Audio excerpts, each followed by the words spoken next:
Hi guys, good afternoon. So Sandhya ராகம் review பார்த்துடலாமா? அதுக்கு முன்னாடி நம்ம சேனலை சப்ஸ்கிரைப் பண்ணாதவங்க சப்ஸ்கிரைப் பண்ணுங்க, லைக் பண்ணுங்க, ஷேர் பண்ணுங்க, கமெண்ட்ஸ் பண்ணுங்கப்பா.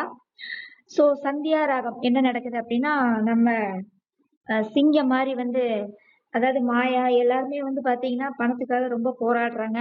கடைசியில் மாயா அவங்க அப்பா யாரையோ சொல்லி பணத்தை வாங்கிட்டு வரையில ஆக்சிடென்ட் பண்ணி அந்த பணத்தை வேற புவனே அந்த புவனேஸ்வரி ஆள் திருடிறாப்புல. அதாவது தானும் வாழ மாட்டாங்க, மத்தவங்களையும் வாழ விடாம பண்றது இந்த புவனேஸ்வரியோட வேலை. புவனேஸ்வரி மட்டும் இல்ல, அவங்க அண்ணங்காரன் அந்த கார்த்திக்கு, இந்த லிங்கம், இந்த 4 பேரோட வேலை இதுதான். சரியா? சோ அதுக்கப்புறம் யார் யார்கிட்டயோ பணம் கேட்டு புவனேஸ்வரி கொடுக்க விடாம கடைசியில 5 நிமிஷத்துல இருக்கையில இப்ப என்ன பண்றதுன்னு தெரியலன்னு எல்லாம் கைய கதிச்சிட்டு நிற்பாங்க. அப்பதான் நம்ம சிங்கம் மாதிரி அப்படி கார்ல இறங்குவாரு. யாருன்னு பாத்தீங்கன்னா நம்ம ரகுராம் சார். செமையா இருந்தது, மாசா இருந்தது, கெத்தா இருந்தது. சீனு சூப்பரா இருந்துச்சு. கோர்ட்ல பணத்தை கட்டி ஜானகியை கூட்டிட்டு போவாங்க. 2 பேரும் ஜோடியா கோயிலுக்கு போவாங்க. அதுக்கப்புறம் சாப்பிட கூட்டிட்டு போவாரு. ரொம்ப அதெல்லாம் பார்க்கவே ரொம்ப அழகா இருந்தது. என்ன உண்மையை சொல்லி இதெல்லாம் நடந்தா நல்லா இருக்கும். ஏன் ரகுராம் கிட்ட உண்மையை மறைக்கிறாங்கன்னே தெரிய மாட்டேங்குது. தேவையில்லாத வேலை இதெல்லாம். மாயாவுக்கும் ஜானகிக்கும் அறிவே இல்லை இன்னுமே. உண்மையை சொன்னா என்ன ரகுராம் என்ன செய்ய போறான்? போய் அந்த புவனேஸ்வரியை மிரட்டுவானா இல்ல கொல்லுவானா? ஒரு மண்ணாங்கட்டியும் செய்ய மாட்டான். கேவலமா இருக்கு உண்மையை. மறுபடியும் அந்த நாடகத்துல லேடிஸ் தான் எல்லா வேலையும் செய்யறாங்க. சரியா? சோ என்ன நடக்குது அப்படின்னா, அதுக்கப்புறம் வீட்டுக்கு கூட்டிட்டு வராப்புல. அதுதான் நம்ம 2 வாயாடிகளுக்கு வரும், பத்மாவும் சித்திகாரியும். சரியா? 2 பேரும் இந்த வசம்ப வச்சு தேய்க்கிற மாதிரி வாயில வச்சு தேய்க்கணும். அந்த மாதிரி இருக்கு அவங்க 2 பேர் வாயும். அப்பத்தான் ஆரத்தி எடுத்து உள்ள நிப்பாங்க. அதுக்குள்ள 2 பேரும் வாயை திறந்துருவாளுங்க. அண்ணன் அண்ணி மேல பாசமாதான் கூட்டிட்டு வந்திருக்காரு.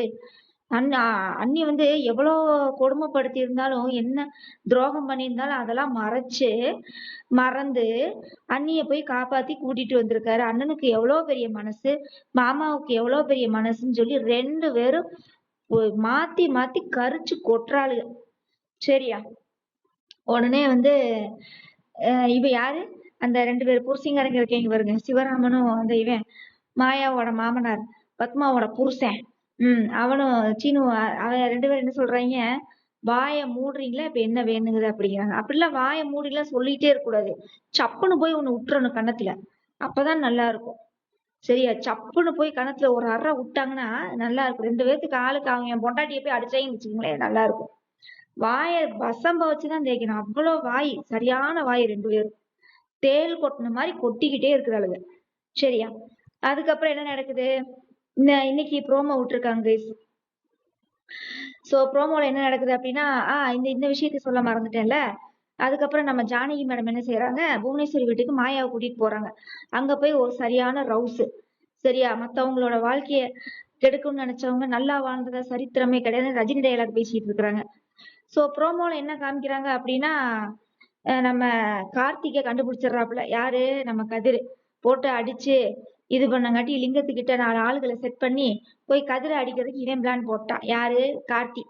சரியா? உடனே வண்டியில தனாவை கூட்டிட்டு கோயிலுக்கு போறான்னு எங்க போறான்னு தெரியல, வழியில மறைச்சு அடின்னு அடிக்கிறாங்க கதிரை. சரியா? அடிச்சு அதுக்கப்புறம் சீனுவோட அப்பாதான் கூட்டிட்டு வர்றாப்புல. வந்தோடனே என்ன ஆச்சு எப்படி ஆச்சுன்னு கேட்டோன்னே, இந்த மாதிரி ஆக்சிடென்ட் ஆயிடுச்சு அப்படின்னு சொன்னோடனே எல்லாம் சேர்ந்து ஜானகி எல்லாருமே பாத்துக்கிறாங்க. உடனே மாயா சொல்றாங்க, அதான் உன் பொண்டாட்டி இருக்கால, உன் பொண்டாட்டிகிட்ட கேளு, அவ பாத்துக்குவா அப்படிங்கிறாப்புல. சேர்த்து விடுறாங்களாமா, கதிரையும் தனாவையும் சேர்த்து விடுறாங்களாமா இந்த அம்மனி. சரியா? முதல்ல உன் புருஷனை தேடு. சீனுவையே காண நாடகத்துல. சீனு இல்லாத ஒரு நாடகம் ஒரு நாடகமாவே இல்லை. சரியா? வேற யாரையாவது சீனுவையா போட்டு நடிக்க வைங்கடா. சீனு இல்லாம நல்லாவே இல்லை. சரியா? சோ உடனே கதிர் அடிபட்டு இருக்காப்புல. உடனே ஜூஸ் எல்லாம் போட்டு சுடு தண்ணி எல்லாம் வச்சு கொடுக்குறாப்புல. உடனே தனாவுக்கு காதல் வருதாமா கதிர் மேல. ஷோ சாமி, இவ்வளவுதான் கைஸ், சந்தியா ராகத்துல இவ்வளவுதான். இன்னைக்கு ப்ரோமோவும் நம்ம சொல்லியாச்சு. வேற எது ஒன்றும் சுவாரஸ்யமாலாம் ஒண்ணும் இல்லை. அதுக்கப்புறம் அந்த இதயம் நாடகம் இருக்குல்ல கைஸ், அதையும் நான் இதுலயே சொல்லிடுறேன். நேற்று ஒருத்தவங்க கமெண்ட்ஸ்ல கேட்டிருந்தாங்க. அது என்ன நடக்குது அப்படின்னா, இன்னைக்கு என்ன நடக்குதுன்னா, அந்த பாரதி அவங்க ஆதியோட அம்மாவுக்கு வந்து இந்த சாமி கும்பிடுவாங்க. அந்த வந்து தடுக்கிறாப்புல. யாரு? ஆதி வந்து தடுக்கிறாப்புல. சரியா? ஆதி வந்து தடுத்து கேவலப்படுத்துறாப்புல பாரதிய. நீங்க செஞ்ச தப்ப மறைக்கிறதுக்காக இதெல்லாம் பண்றீங்களா? அப்படின்லாம் பண்றாப்புல. அதெல்லாம் ரொம்ப பார்க்கவே ரொம்ப கேவலமா இருக்கு.